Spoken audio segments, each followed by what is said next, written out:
I'm here tonight in Fort Lauderdale at the Voice of the Martyrs conference, which is taking place at Calvary Chapel, Fort Lauderdale. I'm just hanging out, and I'm here in my hotel room, just kind of with a lot of thoughts going on in my mind from the things I've heard tonight. There's a lot of cool speakers and things going on. Tonight, though, we heard from two people. One was named Mujahid, and he is from the country of Pakistan, and he talked about the persecution that the Christians are going through in the Muslim nation of Pakistan. And then there's also a guy named Bob Fu from China, and he talked about the persecution that Christians are going through in China as well. But these guys, they both talked about the persecution and how horrible it is, and the pain and things that they've gone through in their own lives, the things that Christians are going through there. But with that persecution, also what they talk about is revival. They talk about how these Christians are thrown into these prisons as a punishment for their faith, but yet what happens is the people they're in prison with are being converted to Christianity and becoming Christians, becoming followers of Jesus Christ.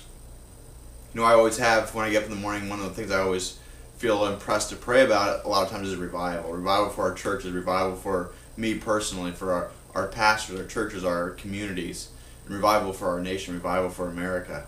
But tonight, as I was kind of thinking about these things that were said and had different thoughts running through my mind, the question came to my mind is, does America really want a revival? As Christians, do we really want a revival?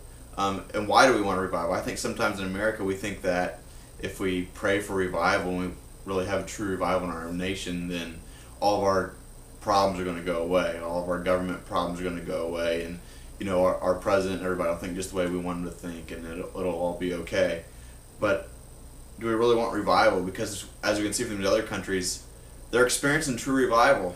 People are being saved, souls are being saved, people are coming to Christ into a saving knowledge of Him. But yet their nations and their governments are still a mess. They're suffering great persecution.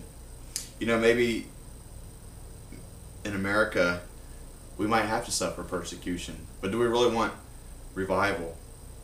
Are we willing to experience that? I'm really excited about the conference continuing tomorrow, and I'm really excited about some other things, but there's just a couple thoughts I had in my mind and some things that maybe you could be thinking about as well. Is revival, if we really want revival, it's going to come with a price. And in America, as American Christians, are we ready for revival?